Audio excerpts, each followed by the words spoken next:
तो विचार अभी तक इस दूसरे अध्याय के चौथे पाद में भूत और भौतिक सृष्टि की उत्पत्ति, उनका क्रम वगैरह का निर्णय हो गया। सभी के सभी तत्व ब्रह्म से उत्पन्न हुए हैं, ये निश्चय दिया गया। उनका क्रम का भी निश्चय दे दिया गया और यह भी सिद्ध कर दिया गया मुख्य प्राण भी पृथक उत्पन्न वस्तु है, मन आदि इंद्रियां भी पृथक उत्पन्न वस्तु हैं। अतः समस्त भूत भौतिक सृष्टि का उत्पत्ति ईश्वर से है, उनको उत्पत्ति करने वाला भी ईश्वरी है। उत्पत्ति का उपादान कारण भी और उत्पत्ति का निमित्त कारण भी।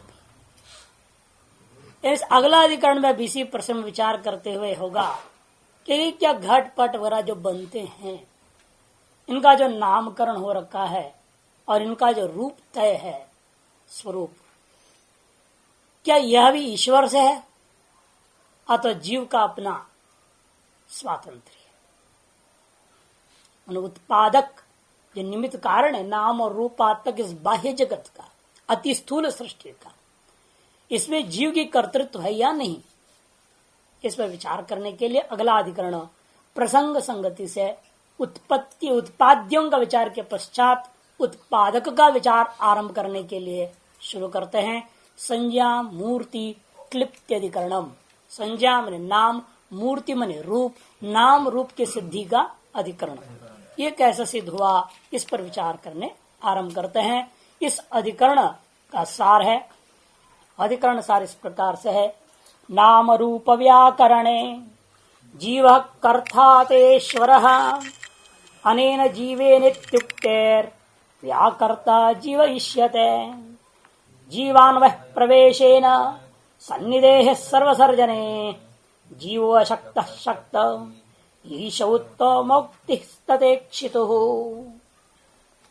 नाम रूप व्याकरण, नाम और रूप का जो यह व्युत्पादन हुआ है, क्या यह व्युत्पत्ति के प्रति कर्ता जीव है अथवा ईश्वर? पूर्व पक्षी कहता है छांदोग्य उपनिषद का मंत्र अनिन जीवेन आत्मना नाम रूपे अनुप्रविश्य नाम रूपे व्याकरवाणी। पूर्व पक्षी अनुप्रविश्य को गौण कर देता है और अनन्य जीवेन व्याकरवाणी के साथ अन्वय कर देता है। अतः जीव ही सब कुछ नाम रूपात्मक जगत का निर्माता है। ये उनका पूर्व पक्ष का अपना अन्वय है।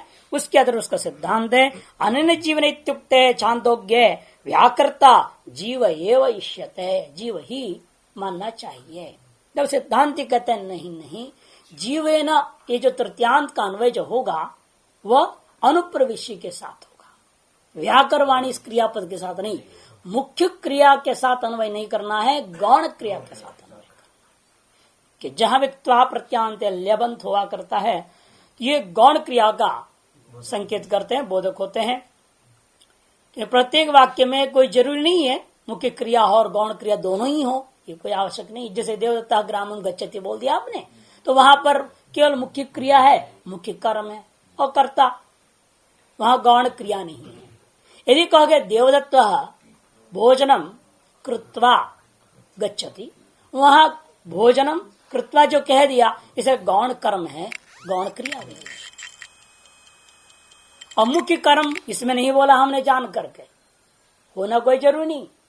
अभी प्रश्न आए कुत्र गच्छति या कुतः गच्छति, तब वहां प्रश्न उठेगा, तब जो ग्रामम गच्छति मुख्य कर्म भी आ जाता है। तो गौण कर्म, गौण क्रिया, मुख्य कर्म, मुख्य क्रिया होते हैं।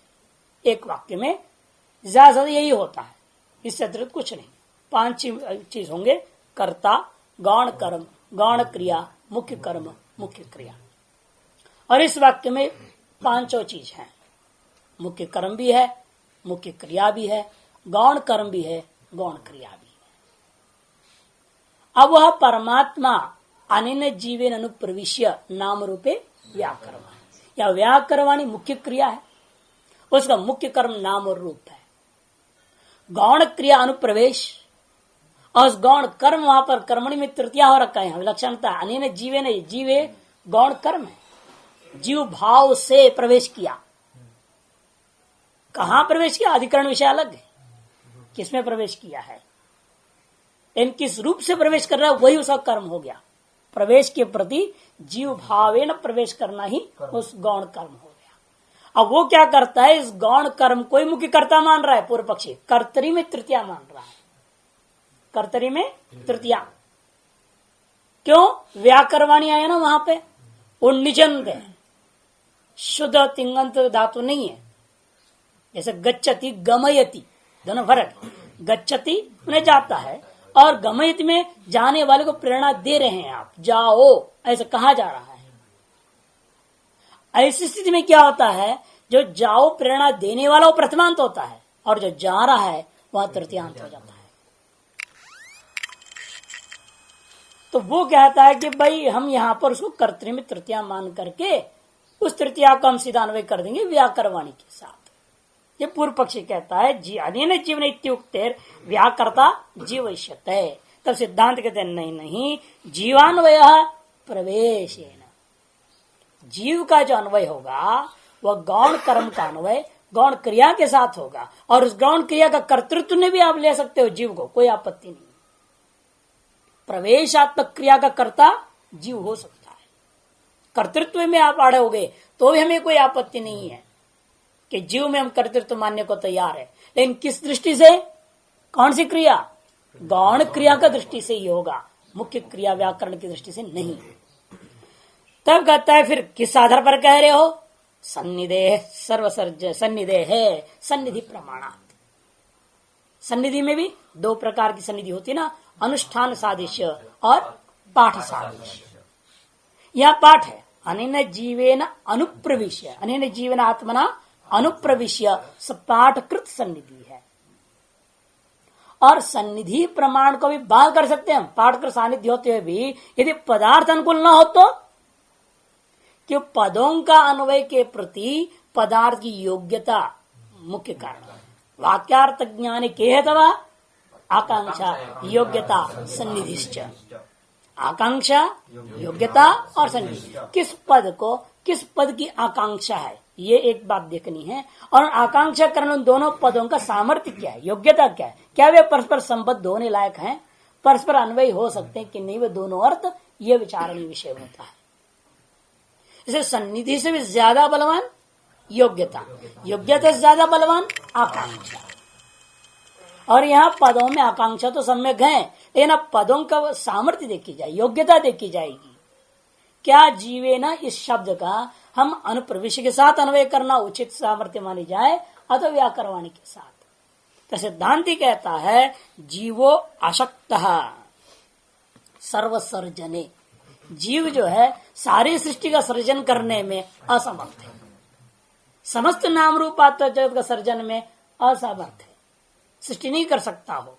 अतएव यहाँ पर असामर्थ्य हम देख रहे हैं ना, सर्व सृष्टि के नाम रूपात्व समस्त जगत का जो निर्माण करने में असामर्थ्यता होने के नाते जीव शब्द में व्याकरण के साथ अन्वय करने की योग्यता नहीं मानी जाएगी।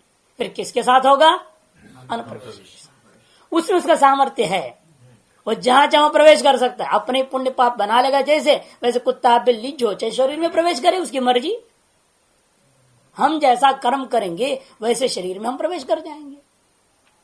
इसे यहाँ स्वतंत्रता जीव को प्रवेश करने मात्र में ही है, सर्व सृष्टि में नहीं है। अतएव योग्यता को देखते हुए हम क्या करना चाहिए, जीव को अनुप्रवेश के साथ करना चाहिए। और फिर सर्वसर्जन की शक्त कौन होगा, सामर्थ्यवान शक्त ईशः। इसलिए ही व्याकरवाणी वहां पर उत्तम पुरुष प्रयोग हुआ, उत्तमोक्ते तथा ईक्षित हो, ईक्षण कर्ता में ही उत्तम पुरुष का प्रयोग हो सकता है। उत्तम पुरुष प्रथमा का एक वचन प्रयोग हुआ, क्योंकि जीव तो एक नहीं बहुत है ना, जीवत्व दृष्टिया बहुत है, व्याकरवाणी नहीं हो सकता, व्याकरवाम होना चाहिए, बहुवचन में होना चाहिए। तो पूर्व पक्षी संकेत भी कैसे, भाई जीवन एक वचन है ना, उसके अनुसार व्याकरवाणी भी एक वचन था, तभी कोई आपत्ति, इसलिए वो हेतु यहाँ इन्होंने नहीं दिया, वो एक वचन या बहुवचन के हेतु नहीं दिया, किंतु कह दिए सीधे उत्तम पुरुषत्वात्, उत्तम पुरुष को लेकर के। यदि उत्तम पुरुष का प्रयोग करना है तो अब अहम कहीं ना कहीं ढूंढनी पड़ेगी, और तृतीया के साथ अहम नहीं हो सकता। अनेन जो यहाँ पर है, अनेन जीवेन जो तृतीयांत है, वो तृतीयांत कर्तृत्व कब होता है? कर्मणि में। कर्मणि लकार हो तो और भाव लकार हो तो देवदत्तेन ग्राम गम्यते, ऐसा प्रयोग करो तो कर्मणि प्रयोग हो गया, वहां कर्तृ में तृतीया होती है। अथवा देवदत्तेन गम्यते भाव लकार। इन कर्तृ में जब व्याकरवाणी, ये भाव नहीं है, न ये कर्मणि लकार है, यह है कर्तृ में लकार। वो जब कर्तृ में लकार किए हो, वह तृतीया में कर्ता नहीं हो सकता, प्रथमांत होनी चाहिए। अनेन जीवे न तृतीया नहीं हो सकता। यदि व्याकरवाणी इस क्रिया का कर्ता आप मानोगे, वह तृतीय विभक्ति नहीं आ सकती थी, लेकिन तृतीय विभक्ति किया गया है श्रुति में। अतएव आपको कोई और प्रथमांत दूसरा ढूंढना पड़ेगा। कहीं ढूंढो, कहाँ है आगे पीछे, जो इस व्याकरणवाणी क्रिया का कर्ता हो सके। वो प्रकरण में मिल जाता है, ब्रह्म ही प्रथमांत है, वही सकल क्रियाओं का कर्ता है। एक ओम बहुश्याम अहम करके साफ है, ईश्वरी बोल रहा है मैं ही सृजन करूंगा। अतएव प्रकरणानुसारण इस व्याकरण क्रिया का कर्ता हमें प्राप्त होता है, तो ईश्वरी है, जीव नहीं है। अब जगह सूत्र, यह अधिकरण सार का विचार हुआ। जिस सार को सुने हैं उसका विस्तृत रूप में विवेचन आरंभ होता है। संज्ञा मूर्ति क्लिप्तिस्तो त्रिवृत कुर्वत उपदेशात।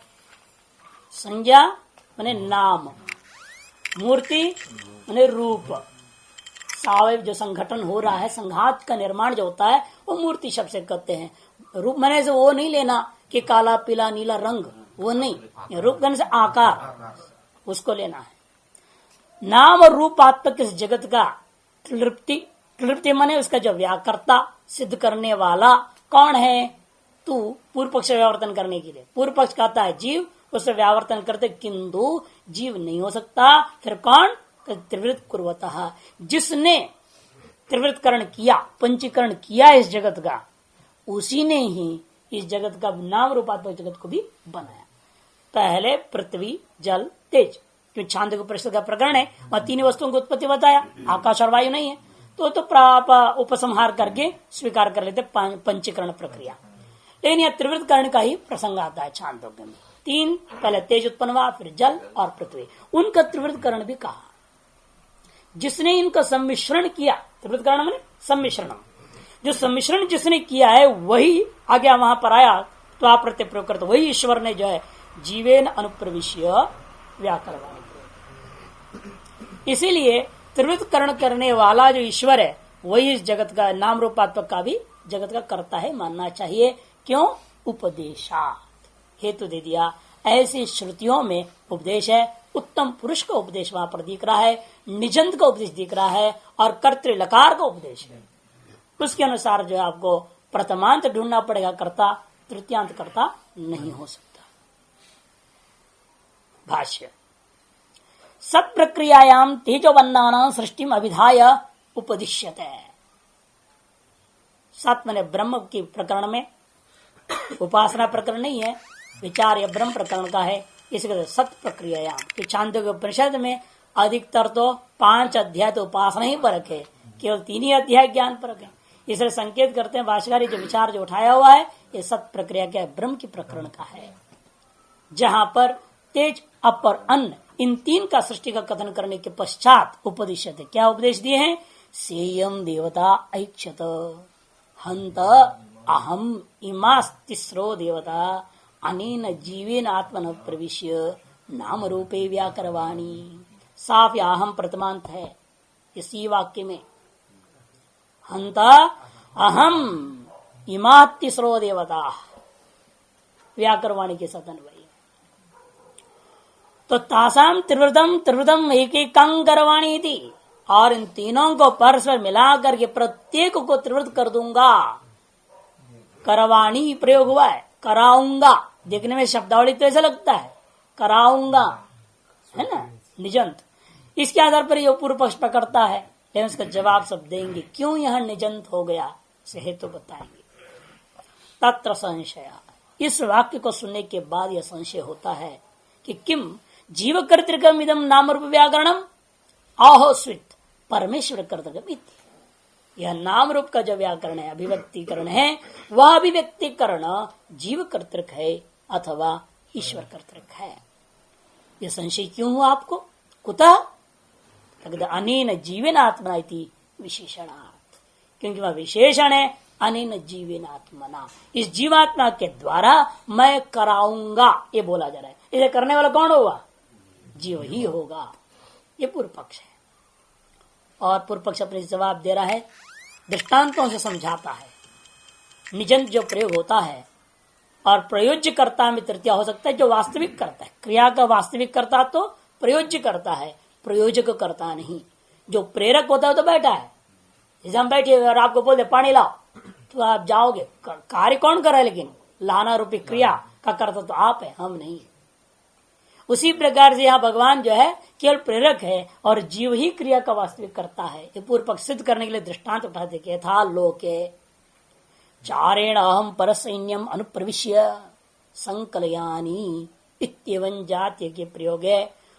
चार कर्तृकम एव सत सैन्य संकलनम हेतु कर्तृत्वाद राजा आत्मनि अध्यारोपयति संकलयानी इति उत्तम पुरुष प्रयोगेन। चार कहते दूत को, सीआईडी होते हैं जासूस,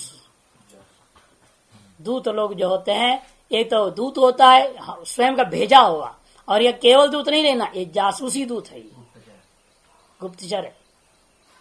ये जाके कर क्या रहा है? वो पर सैन्य में घुस गया, वो भेजा गया उसको पर सैन्य में भेजा हुआ, वह प्रवेश करके वो वास्तव में आंकलन लगाता है। इनके पास कितने घोड़े हैं, कितने हाथी हैं, कितने सैनिक हैं, कौन क्या ज्ञान जान रहा है, किसको चलाना कौन जानता है, और कौन सी विद्या में कौन एक्सपर्ट है, ये सारी जानकारी पर सेना का ले रहा है वह जासूस, वह गुप्तचर। लेकिन इत्येवं जातीय के प्रयोग है, ऐसा प्रयोग में वहां राजा बोल रहा है, अनेन चारेण अहम पर सैन्यम अनुप्रविश्य संकलयानी। राजा बोल रहा है कि मैं इस दूत के द्वारा या जासूस के द्वारा जो है मैं क्या करूंगा, पर सैन्य में प्रवेश कर जाऊंगा और मैं वहां की पूरी जायजा ले लूंगा, ये वो कह रहा है।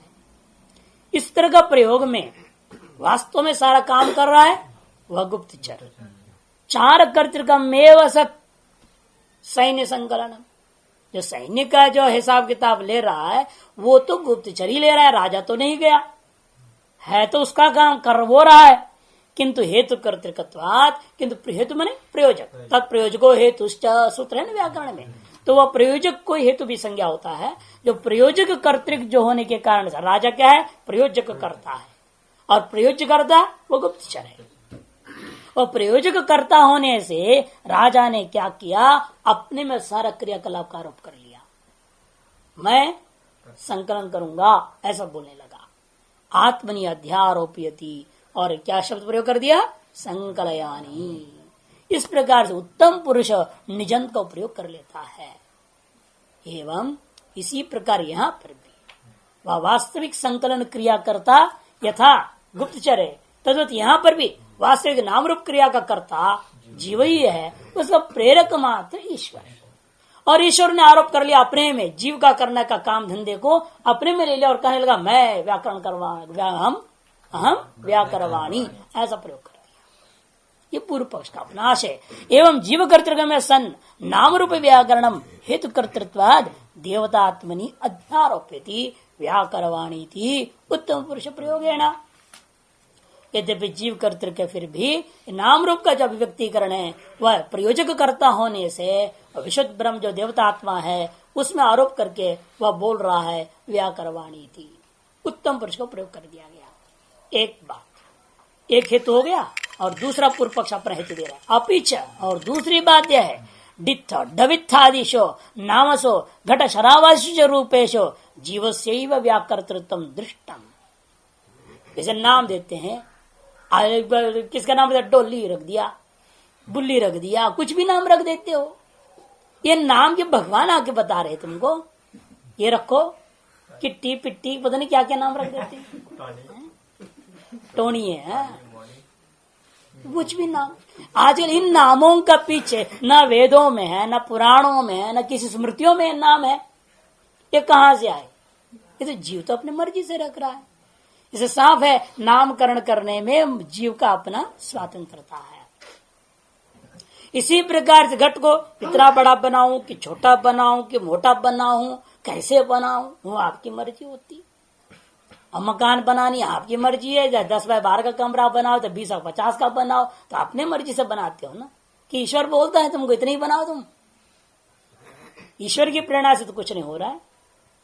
पूर्व पक्ष का कहना है यथा डित्थ डवित्तादिशु नामसो और घट शरावादिशु च रूपेशु जीव से व्याकृतम दृष्टम। लोक में तो जीव की अपनी मर्जी से होता हुआ दिखाई दे रहा है। इसे नाम रूप का अभिव्यक्तिकरण में जीव का स्वातंत्र माननी चाहिए। तस्मात् जीव कर्तृकम एव इदम नाम रूप व्याकरणम इत्यम प्राप्ते अभिदत्ते। ऐसा पूर्व पक्ष प्राप्त होने पर तब यह सूत्र आरंभ किया गया है। इसलिए सिद्धांत सूत्र ये संज्ञा मूर्त क्लिप्तस्तु इत्यादि। तू शब्द देना पक्षम व्यावर्ते थी। तू शब्द के द्वारा पूर्व पक्ष का व्यावर्तन किया जा रहा है। संज्ञा मूर्त क्लिप्त नाम रूप व्याक्रिया इत्येतत्। संज्ञा मूर्ति क्लिप्ति, उसका वास्तव में शब्द का अर्थ क्या है?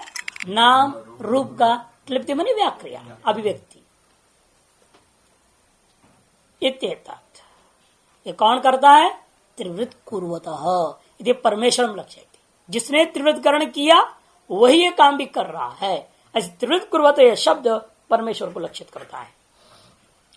त्रिवृत करणे तस्य निरपवाद कर्तृत्व निर्देशा।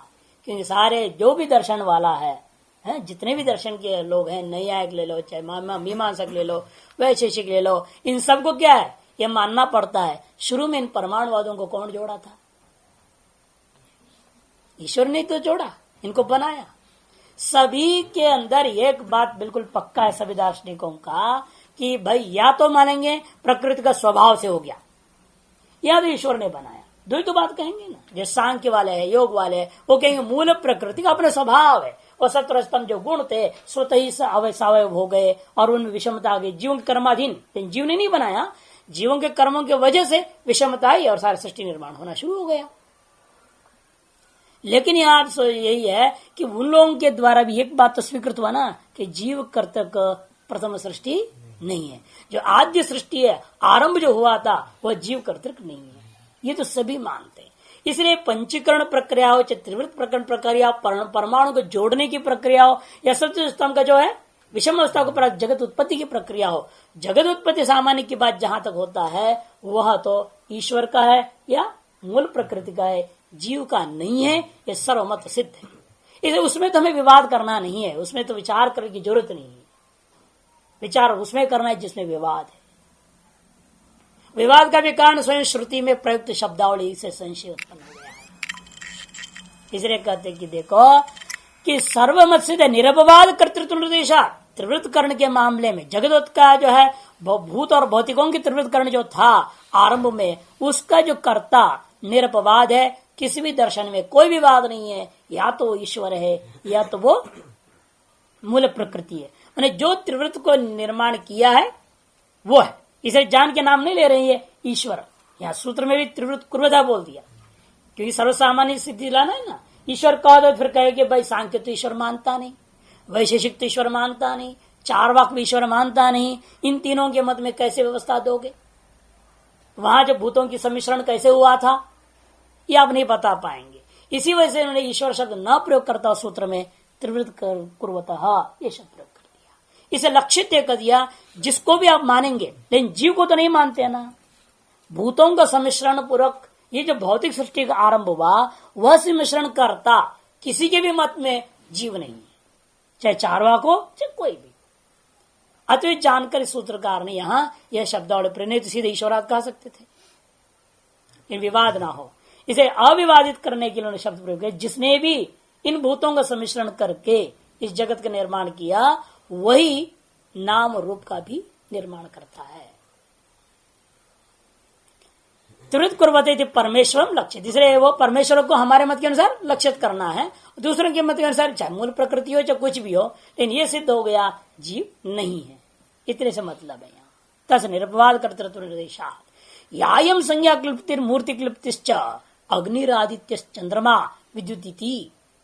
ये जो नाम की अभिव्यक्ति है और रूप का जो अभिव्यक्ति है, आकार की जो अभिव्यक्ति है, जैसे अग्नि का है, अग्नि अ ग न ई, ये जो वर्णों का संयोग जो अग्नि बना, यह नाम, और उस नाम की तरफ बोध्यमान जो वो आकार विशेष जलता हुआ, जिसमें आप तीन चीज मानते हैं, दाहकत्व है, प्रकाशकत्व है और उष्णत्व है।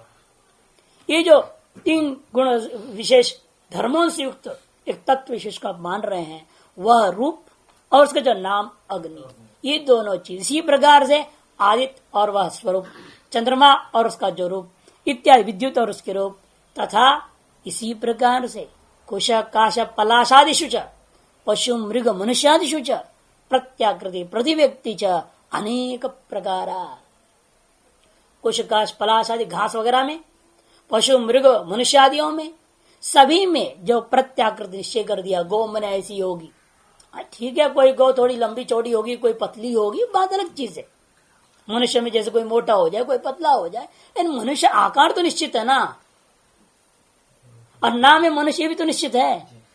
वो एक अलग है, व्यवहार जो है, सबको मनुष्य मनुष्य पुकारे तो कैसे व्यवहार होगा। इसे किसका नाम रख दिया गया, तुम्हारा नाम कृष्ण है, तुम्हारा नाम राम है, इतना विशेष नामों को रख दिया गया। लेकिन सामान्य नाम क्या है, इस आकार विशेष का मनुष्य है। इसी प्रकार पशुओं में भी, मृगों में भी, सभी में, पक्षियों में सर्वत्र प्रत्याकृति का निश्चय है। प्रति व्यक्ति में भी वह निश्चित हो जाता है। अनेक प्रकार फिर बाद में देखने को मिलता है। इसे मनुष्य का नाम निश्चित है, उसका प्रकार, उसका जो स्वरूप भी निश्चित है, लेकिन उसके प्रकार में अंतर हो जाता है। किसी के बाल बचपन से ही सफेद है, किसी का लाल लाल सा होता है, किसी का कैसा होता है। अब वो जो डिफरेंसेस है, जो अनेक प्रकार हो गया है, वो प्रतिनियत व्यक्ति में अलग अलग होगा। देन उसको मनुष्य कहा जाएगा। चाहे लाल बाल होने से वो बंदर नहीं हो जाएगा, मनुष्य रहेगा, ये तो व्यवहार होगा। इसलिए कहते हैं वो जो सामान्यता है उसको ध्यान देना है। सा खलो परमेश्वर से रेतारिश, जो सर्वसामान्य वस्तुओं के जो नियम है, नाम है, और सर्वसामान्य जो रूप है, उसका जो वही रहेगा जो पहले से चले आया हुआ है। अनादिकाल में जब भगवान ने शुरू में नाम रख दिया, आज देखो प्लास्टिक का बनाओ, चाहे चांदी का बनाओ, चाहे सोने का बनाओ, चाहे लोहे का बनाओ, घड़े का आकार तो वही होनी चाहिए। और यूं लंबी बना दो तो उसका नाम घड़ा कहोगे तो पागल है, तो पाइप है बोलेगा, और नाम को वो स्वयं बता देंगे। आप बदलने की कोशिश करने की जरूरत नहीं है। और घड़ा मैंने ऐसा ही होना ही चाहिए, वो गोल इस तरह से होगा, इस तरह से, उस निश्चित आकार का, उस आकार का परिवर्तन करके हम नाम का परिवर्तन करना चाहे नहीं हो सकता। वो नया नाम होगा, वो भी चले आ रहा है पहले से ही। अपनी अपनी भाषा में उसको अलग अलग ढंग से कहिएगा, लेकिन स्वरूप जो होता है उसका आकार, उसके सामान्य जो नाम है शास्त्रीय सिद्धांत का, वह परिवर्तित नहीं हो सकता, वही का वही चल रहा है। इसलिए कहते कि भाई कि वो जो चीज था सा परमेश्वर से ये तारिश जो प्रक्लिप्ति है, अर्थात जो व्याकृति है, वह परमेश्वर का ही है, जो कि तेज, अप और अन्न, अर्थात पृथ्वी, जल और अग्नि, इन तीनों का जो निर्माता है, निर्मात हो कृतिर्भवत मृत्यु, उसी का ये कार्य है, उसी के कर्म है ये, ऐसा मानना चाहिए। कुतः क्या प्रमाण है ऐसे मानने के लिए? कथोपदेशात, उसी मंत्र में सम्यक पूर्वाज पर आलोचना करने पर, विचार करने पर आपको स्पष्ट प्रतीत होगा। तो बताइए कैसा है वो? तथा सेयम देवता ऐक्षता, इसी वाक्य का शुरुआत को देखिए, उपक्रम सेयम देवता ऐक्षता, वह यह जो देवता ने इक्षण किया। कौन वह देवता? जिसने पहले तीनों को तत्तेजो सृजत तदाप ऐक्षंत, ऐसे करके जो आपने लिया था, तो वो वही देवता सा, इसलिए करे सा यम देवता ऐक्षत, इस तरह से उपक्रम करके उसने संकल्प किया, ऐसा आरंभ करके व्याकरवाणी, और अंत में शब्द प्रयोग कर दिया व्याकरवाणी। इस तरह से इति उत्तम पुरुष प्रयोगेण, उत्तम पुरुष का प्रयोग करने से परसैव ब्रह्मणो व्याकृतम यह उपदेशित है कि व्याकरवाणी में जो उत्तम पुरुष का प्रयोग है वह कर्तृ लकार में है, और सा यम अहम, ऐसा प्रथमान जो प्रयोग हुआ, सायम देवता, अहम करके जो प्रयोग हुआ, ऐसा प्रथमान जो प्रयोग किया है कर्तृत्व में, वह संबंध जोड़ देता है व्याकरवाणी को सायम अहम के साथ।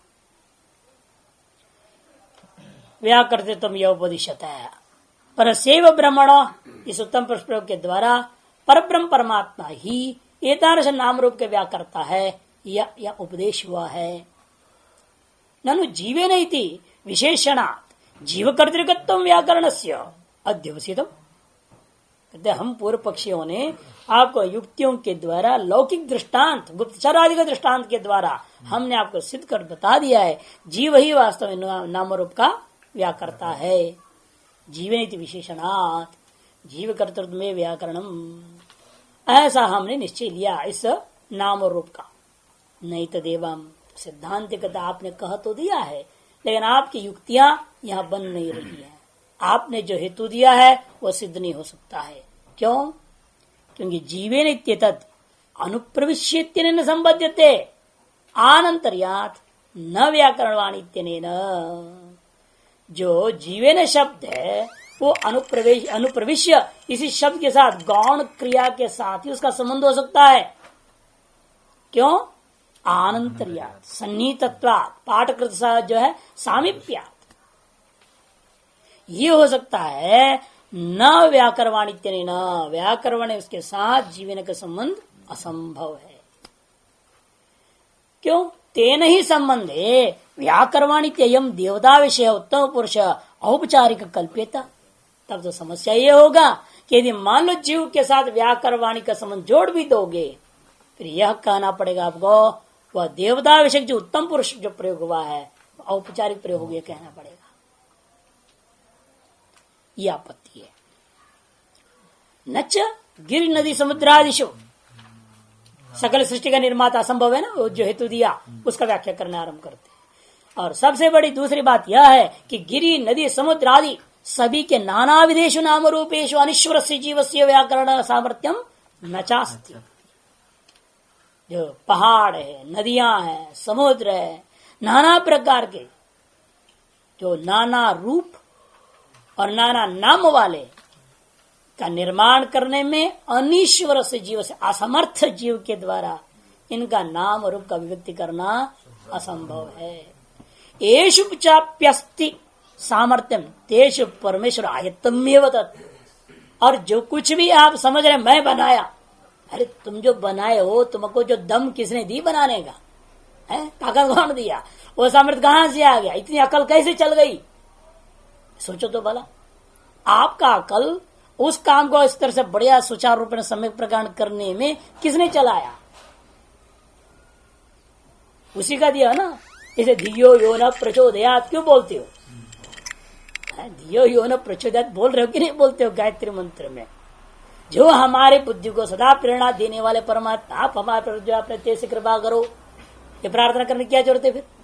फिर अपने मर्जी से हमारे को करने की सामर्थ्य है, फिर क्यों हम किसी से कहें कि तुम मेरा प्रेरक हो? इसलिए कहते हैं सब उसी का दिया हुआ सामर्थ्य से जो कुछ भी हम विलक्षण कार्य करने में समर्थ हैं वो सब उसी का ही देन है। इसे ध्रुव ने तो साफ ही बोलता, यो वाच मिमाम प्रसुप्ताम संजीवित अखिल शक्ति धर स्वधामना। जो इस सोई हुई वाणी को जगा के इसे शक्ति डाल करके बुलवाता है वो तो उसी की कृपा से बोल रहा है, नहीं तो वाणी कहां से बोलेगी? जड़ तत्व है, ये अपने से बोल नहीं सकती है। और जीवा तो बेचारा है ही क्या, तो न इधर का न उधर का, लटका है ना बीच में। ये न पुरुष है, ये पूर्ण ब्रह्म भी नहीं है। क्यों? उपाधि के ग्रस्त हो गया। न उपाधि कोटि पूरा है, वो भी नहीं, जड़ भी नहीं। जड़ चेतन की चिद जड़ की ग्रंथि है, वो आध्यात्मिक तत्व है, एक परिकल्पित तत्व है जीव। वास्तव में जीव नाम की वस्तु ही नहीं है, एक परिकल्पना है। क्यों? इसे मानना पड़ा परमात्मा तो बंधन में आ नहीं सकता, वो तो नित्य शुद्ध बुद्ध मुक्त स्वभाव है। अगर जड़, और जड़ क्या करेगा? जड़ तो जड़ ही है, उसके अंदर चेतनता आ नहीं सकती। न उसके अंदर अल्पज्ञत्व है, न सर्वज्ञत्व, कुछ भी नहीं हो सकता जड़ में। और वो सदा सर्वज्ञ ही है, और ये बीच में अल्पज्ञ कहां से टपक गया? तब आपको मानना पड़ता है जड़ की ग्रंथि विशेष है, जिसको तादात्म्य अध्यास करते हैं, वो जीवात्मा है। वो एक परिकल्पित वस्तु है जगत की व्यवस्था के लिए। इसलिए पूछा कहाँ है सारी चीज? अविद्या में। अविद्या किसके पास है? जिसको जगत दिखाई दे रहा है उसी के पास अविद्या। लफड़ा खत्म। 13वां अध्याय गीता में बहुत सुंदर उसको समझा भाष्यकार ने। जिसको जगत दिख रहा है उसी के पास अविद्या है, जिसके पास अविद्या उसी के लिए व्यवस्था दी जा रही, तुम एक जीवात्मा हो। तब उसको बोलेगा तुम जीवात्मा हो, तुम अल्पज्ञ हो, तुम्हें मुक्त होना जरूरी है, तुम्हें अपना स्वरूप को समझना जरूरी है, तब उसको कहा जाएगा। यदि वो कहता है मेरे को जगत ही नहीं दिख रहा, जगत है ही नहीं, तुम मैं भी नहीं हूं, मैं कहा मैं तो ब्रह्म हूं, यदि तब तो ठीक है बात, तुमको फिर पढ़ने लिखने की जरूरत नहीं, तुम तो शुद्ध ब्रह्म हो, तुम तो स्वरूप में बस पहुंच चुके हो। उसको नहीं कहेंगे तुम अल्पज्ञ हो, तुमको पढ़ना पड़ेगा, तुमको मुक्त होना पड़ेगा, तो नित्य मुक्त स्वरूप में है वो। तो जो कहता है कि मैं जगत में हूं, मुझे जगत दिखाई दे रहा है, मेरे के सब व्यवहार हो रहे हैं, इसमें सुख दुख हो रहा है, राग द्वेष दिखाई दे रहे हैं, तो उसके लिए सारी व्यवस्था है। इसलिए कहते ये तो असमर्थ हैं, और यत्किंचित सामर्थ्य जो दिखाई दे रहा है वह भी ब्रह्म आयत्त ही है। जिस प्रकार से वो चित्र आपको डरा रहा है, मान लो आपने देख लिया ऐसा चित्र। चिन्मयानंद जी एक दृष्टांत देते थे, मकान में घुसे एक बार तो उन्हें लगा वो पहले ऐसे बना दिए थे, वो घंटी जैसे बजा भौ करने लगा कुत्ता, और डर गए। और सामने बैठा है और देख रहा है कि वो ऐसे भूं करके एकदम जैसे भौंकता हुआ ना, काटने को तैयार, वैसे ही बना रखे पत्थर का, पत्थर का।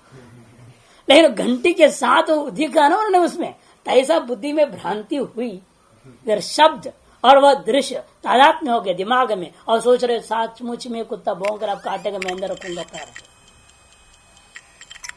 ऊपर से वो सेठ जी खड़ा था, महाराज आ जाओ, अरे आ जाओ, मौत खड़ा कर रखा, आ जाओ बोल रहा है, सामने तो मौत है। आओ, फिर नीचे आया, उस पर हाथ रखा, देख रहे तक अच्छा तो पत्थर का है। बड़ा विचित्र होता है ये जो विचित्र भ्रांतियां जो व्यवहार में जो होते हैं, ये हमें बहुत बड़ी शिक्षा देते हैं। किस प्रकार से अनादि काल में तादात्म्य अध्यास हुआ था। देखो वहां से आवाज आया, वो चेतन जैसा है, और पत्थर जड़ था, और चित जड़ की ग्रंथि हो गई, आपने सचमुच सोचा कुत्ता भौंक रहा है, वास्तव में था नहीं कुछ वहां। तद्वत यहाँ पर भी है, इसे जो कुछ भी सामर्थ्य आप देख रहे हैं वह भी उसी के द्वारा प्राप्त है। इसलिए येषु भी अस्ति सामर्थ्यम तेषु परमेश्वर आयतमेव तत् न च जीवो नाम परमेश्वर अत्यंत भिन्न। साफ का दे, इसीलिए इसे जीव नाम का जो वस्तु है परमेश्वर से अत्यंत भिन्न वस्तु है ही नहीं। उसमें भ्रांति से कल्पित है ना वो, इसलिए अत्यंत भिन्न नहीं, क्योंकि कल्पित वस्तु कभी अपने अधिष्ठान से अत्यंत भिन्न नहीं हो सकता। जो सर्प है रज्जु में कल्पित है, वह रज्जु से अत्यंत भिन्न होकर उपलब्ध नहीं हो सकता है। जैसे कल्पित जो जीव है वह परमेश्वर से अत्यंत भिन्न तो हो ही नहीं सकता। जैसा आपका दृष्टांत दर्शन विषमता अधिकार है, दृष्टांत क्या था, चार था, गुप्तचर और राजा अत्यंत भिन्न पदार्थ थे, और आप भिन्न पदार्थ वाला दृष्टांत को अभिन्न पदार्थ में घटा रहे हो, ये गलत है। ये दृष्टांत और दृष्टांत विषमता सिद्ध कर दिया। चार ही वाला गया आत्मनति विशेषणात्। और दूसरी बात, यह अभेद अत्यंत अभिन्न कैसे पता चला कि आत्मा ने विशेषण भी दिया। अनेन जीवेन आत्मना बोल रहे हैं, ब्रह्म अपने स्वरूप को बनाए रखते हुए जीव भावापन्न होकर व्यवहार कर रहा है। जब जीव भाव को प्राप्त हुआ कहा जाए ब्रह्म, उससे ब्रह्म का अपना निज स्वरूप बाधित नहीं होता। जब पट चित्र बन गया, इसका ये नहीं कि पट बाधित हो गया, पट है ही नहीं, चित्र ही चित्र हो गया। अरे कपड़े क्यों ना, चित्र कहां से टिकेगा। चित्र बनने के बावजूद भी पट की अपनी सत्ता बाधित यथा नहीं होता। तत्व जीव भाव जो प्रतीत हमें हो रहा है, इस प्रतीति काल में भी हमारा अपना जो स्वरूप ब्रह्म स्वरूप है वो बाधित नहीं होता। बस इतनी है, अपने स्वरूप का बोध के साथ हम कर नहीं रहे, फर्क कितना ही। और बोध के साथ हो जाए उसी को हम कहते हैं बाधा सामान्य किरण से फिर सारा जगत का व्यवहार होते रहेगा, तब भी आप अपने स्वरूप में स्थित रहेंगे, वही जीवन मुक्त अवस्था होता है। उपाधि मात्र बंधन जीव भाव स्पष्ट कर दिया। इसलिए जो जीव भाव है आपके अंदर वह उपाधि मात्र के कारण से हो रहा है। दर्पण न हो तो प्रतिबिंब का नाम नहीं रह जाता है, न प्रतिबिंब है न प्रतिबिंब का नाम रूप रह गया, कुछ भी नहीं रह जाता है। और दर्पण के कारण से सारा चमत्कार है। उसी प्रकार से बुद्धि रूपी उपाधि के कारण से या विद्या रूपी उपाधि के कारण से, माया रूपी उपाधि के कारण से व्यष्टि समष्टि का चमत्कार दिखाई दे रहा है, नित्य भी नहीं होता। तेन तत्कृतम अपनी नाम रूप व्याकरणम परमेश्वर कृतम में भवती। इसीलिए जीव कृत यदि तुम कह रहे हो तो भी हम वस्तु कहते हैं वास्तव में जीव तो परमेश्वर से अभिन्न होने के नाते वह परमेश्वर कृत ही है नाम रूप व्याकरण। तेन इसी कारण से तत्कृतम मैंने जीव कृतम अपनी नाम रूप व्याकरणम परमेश्वर कृतम भवती। परमेश्वर एवं नाम रूप और व्याकरण सर्वोपनिषद सिद्धांत केवल चांदोग्य की बात ही नहीं, सकल उपनिषदों के सामान्य सिद्धांत है कि नाम रूप का व्याकर्ता परमेश्वर ही है। आकाशो हवै नाम रूपयोर निर्वहिता। 8, 14, 1 छांदोग्य उपनिषद का विषय है, लेकिन अन्य अध्याय का लिया, अलग अध्याय के लिए 8वें अध्याय का ले रहे हैं इसको छांदोग्य में। आकाश वै नाम रूपयोर निर्वहिता। यह आकाश वाच्य ब्रह्म ही है। यह बात पहले आकाशस्थ लिंगात सूत्र में वो प्रथम अध्याय में ही निर्णय दे चुके हैं। अतः ब्रह्म ही है जो वस्तु नाम और रूप का जगत निर्माता, यह बात कह दिया गया। अतः 6ठे अध्याय का विचार में 8वें अध्याय को प्रमाण रूपेण दे दिया। तस्मात् परमेश्वर से त्रिवृत कुर्वतः कर्म नाम रूपयोर व्याकरणमिति। इसलिए निष्कर्ष निकला त्रिवृत करण करने वाला जो आदमी है उसी का ही यह काम भी है। कौन सा? नाम और रूप का निर्माण करना। वह कौन है? वो कहते परमेश्वर है। अतः नाम रूप का भी व्याकर्ता परमेश्वरी है। त्रिवृत कर्ण पूर्वकम एव इदम, यह नाम रूप व्याकरण विवक्षित है। क्योंकि नाम रूप का व्याकरण जो है सायं देवता इत्यादि आरंभ करता हुआ इमा तिस्रो देवता कहा है ना, तो इसे स्पष्ट ही है कि बिना त्रिवृतकरण किए नाम रूप हो नहीं सकता। इसे जिसने पहले त्रिवृतकरण किया वही क्रमश आगे काम करते जा रहा है। सभी काम एक ही के द्वारा किया जा रहा है। ये जो आपके रसोई घर नहीं है, कोई सब्जी काट रहा है तो कोई जो है छौंक रहा है, कोई रोटी बना रहा है, कोई आटा बना रहा है, ये नहीं है। यहाँ सब काम एक ही के द्वारा हो रहा है। एक ही चीज का चमत्कार है। सारी चीज भ्रांति वशात लगता है सब अपने अलग अलग कर रहे हैं, अलग अलग कोई कुछ नहीं कर रहा है। केवल एक ही वस्तु का चमत्कार दिखाई दे रहा है। इसे त्रिवृतकरण पूर्वकम एवं त्रिवृतकरण पूर्वक ही इदम नाम रूप व्याकरणम यह विवक्षित है। ये जो नाम रूप व्याकरण है उसके पश्चात होने वाला दूसरा कार्य है। यहाँ पर ऐसे ही विवक्षित अर्थ समझनी चाहिए। प्रत्येक नाम रूप व्याकरण से तेजवन उत्पत्ति वचने नहीं व उक्तत्वात्। और इतना ही नहीं, इसी 6ठे अध्याय वाला उस 4थे ब्राह्मण में आछंदोग में साफ साफ कहा है प्रत्येक के नाम रूप व्याकरण के बारे में तेज अप और अन्न उत्पत्ति के वचन के साथ साथ कथन किया हुआ है। वाक्य दर्शन दिखा रहे तच्च त्रिवृतकरणम अग्नियादित्य चंद्र विद्युत्सो श्रुतिर दर्शेती। वह त्रिवृतकरण को ही अग्नि, आदित्य, चंद्र और विद्युत इन 4 स्थलों में घटा करके दिखा दिया। इन 4 स्थलों में जो दिखा रहे हैं ये सब तेजस पदार्थों में दिखा दिया। श्रुति ने तेजस पदार्थों में जो दिखाया है उसी बात को आप लेकिन आप जलीय और पार्थिव पदार्थों में घटा लेना पड़ेगा। यदग्ने रोहितम रूपम तेजसस्तद्रूपम यद शुक्लम तद अपाम यद कृष्णम तद अन्नस्य इत्यादि के द्वारा साफ साफ जो कहा हुआ है तत्र अग्नि ही इति इदम रूपम व्याक्रियते। तो भगवान ने पहले क्या किया? एक स्वरूप बना दिया जो आप अग्नि का रूप मानते हैं। फिर सतीच रूप व्याकरणे उस रूप का निर्माण करने के पश्चात सोचा अब इसका क्या हम व्यवहार रखें। विषय प्रतिलंबाद अग्निरितीदम नाम व्याक्रियते। विषय प्राप्त हो गया तो उसका नाम कर दिया, इसका नाम ये होगा। इसलिए कई बार हम बार बार बताते हैं बच्चा पहले पैदा होता है कि नाम पहले रखते हो? पहले रख दो, रख दिया आपने देवदत्त हो गई लड़की तब मुश्किल हो जाएगा ना। तो इसीलिए जो है यही होता है, पहले विषय उत्पन्न हो जाए और उस विषय का व्यवहारार्थ आप नामकरण दे देते हैं। यहां पर भी ऐसे ही हुआ। पहले विषय तत्व पैदा हुआ जो उष्ण प्रकाश आदिमान है, उस वस्तु में अग्नि है नाम बाद में रखा गया। इसे कहते पहले रूप व्याकरण सती विषय प्रतिलंबा, जब विषय प्राप्त हो गया तब अग्नि रीति, यह अग्नि है। इस प्रकार से इदम नाम व्याक्रियते, नाम के व्याकरण पश्चात बोलते हो तो हम लोग क्या होते हैं नाम रूप, पहले नाम बोल देते हैं नाम रूप व्याकरण, शब्द ऐसे ही प्रयोग होता है प्रसिद्धि में, लेकिन होता उल्टा क्रम से। पहला रूप उत्पन्न होता है, आकार वस्तु पैदा हुआ, उसके उपलब्ध होने से उसके साथ व्यवहार करने के लिए हम उसको अलग अलग नाम देते हैं। एवं आदित्य चंद्र विद्युत स्वपी दृष्टव्य, इसी प्रकार से आदित्य चंद्र विद्युत सभी में घटा लेना। अनेन च अग्नि उदाहरण, और इस अग्नि आदि का उदाहरण के द्वारा करना क्या है हमें? भौम आंभस तेजसेषु त्रिषु भी द्रव्येषु अविशेषण त्रिवृत्करण मुक्तम भवती। जलीय और पार्थिव अन्य भी तेजसीय पदार्थों में सभी में द्रव्यों में सामान्य रूपेण त्रिवृत्करण सम्मिश्रण प्रक्रिया का कथन कर दिया है भगवान ने, जो उसका शुक्लांश है, कृष्णांश है और रोहितांश है। प्रत्येक वस्तु में विद्यमान तीनों अंश मिलेगा, रोहितांश, शुक्लांश और कृष्णांश। शुक्लांश तेजस का माना जाता है, कृष्णांश पृथ्वी का और रोहितांश जल का। तो जिसका भी आप माने, रोहितम रूपम नहीं, रोहितम रूपम तेजस है, रोहित रूप तेज का है, ठीक है, और शुक्ल जल का है, कृष्ण हमेशा पृथ्वी का है। तो विशेषण त्रिवृत्करणम उक्तम भवती उपक्रम उपसंहार हो साधारणत्वात्, और उपक्रम और उपसंहार का बाद नहीं कर सकते हैं, उसी के आधार पर वाक्यार्थ का निर्णय होता है। उपक्रम जब सायम देवता इमास्ति श्लोक करके जो बोल दिया है, तो वह उपक्रम और उपसंहार व्याकर वाणी को संबंध करता हो, दोनों को एक कर्तृक मानना आवश्यक है। तथा अविशेषेण उपक्रम, अविशेषेण शे बना उसको, ये कारण नहीं है इसमें किसी किसी पुस्तक में।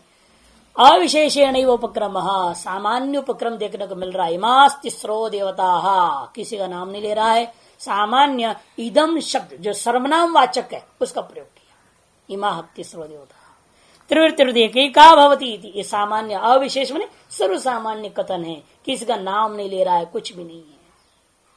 उपसंहार भी देखेंगे ना, वो भी अविशेषीय नहीं उपसंहार। यदु रोहितम इव अभूत, यत जो लालसा दिखाई देता है वो तेज का अंश मानना। जो यक शब्द क्या है? सर्वनाम वाचक है, सर्वनाम संज्ञा वाला है, सर्वसामान्य का बोधक है, कोई विशेष तो है ही नहीं। उपसंहार भी सामान्य से किया हुआ है। इति तेज सतरूपम इत्यमादि ही इत्यादि कथन है।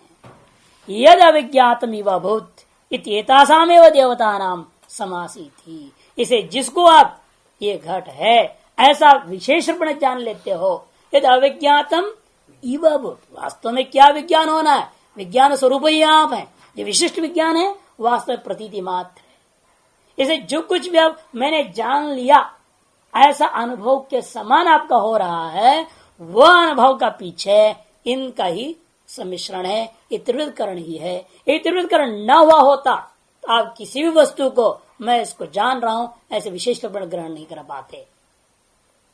अत्रिवृत्त जो अपंचीकृत जो पंचमहाभूत है, इसको कोई भी इदम मया विज्ञातम ऐसा स्पष्ट रूप में ग्रहण नहीं कर सकता है। पंचीकृत को ही आप ग्रहण करते हो, इसलिए कहते हैं कि यद अविज्ञातमिव अभूत इत्येतासाम एव देवतानां समासिति, वो वास्तव में इन्हीं देवताओं को माने पृथ्वी जल तेज, इन्हीं का वास्तव समास है, अर्थात जो है पंचीकरण का ही वस्तु है। एवं इत्यवमन्तः इति, इस प्रकार से अंत में 6 और 7 में जाकर के भी यही निष्कर्ष दिया है छांदोग्य में। अब पूर्व पक्षी कहता है महाराज, तासाम तिसृणाम देवतानाम बहिस्त्रिवृत्कृतानाम सतीनाम अध्यात्मम अपरम त्रिवृत्करणम उक्तम। कहते उन 3 देवता पृथ्वी जल तेज का बहि त्रिवृत्कृतानाम, जब बाहर में त्रिवृत्करण हो गया, पंचीकरण हो गया, उन्हीं का हुए उन वस्तुओं का सतीनाम बहिस्त्रिवृत्कृतानाम सतीनाम अध्यात्म अपरवृत्ति, दूसरी एक और त्रिवृत्करण है। एक भौतिक आदि भौतिक है, एक आध्यात्मिक त्रिवृत्करण भी बताया। इससे भी और स्पष्ट हो रहा है कि सबका निर्माता और परमात्मा ही है। आप जब इतना कोशिश करते हो, खाए हुए चीज बढ़िया ढंग से हजम होना चाहिए, लेकिन आप हजम कर पाते हो? बहुत प्रकार के हम लोगों ने बना लिए हैं, यद्यपि गोलियां वोलियां सब बना लिए हैं, हाजमोला वगैरह है, पूरी कोशिश है कि हम इन बाह्य तत्वों के द्वारा हम उसको संभालेंगे, लेकिन सब एक समय विफल हो जाता है। क्यों?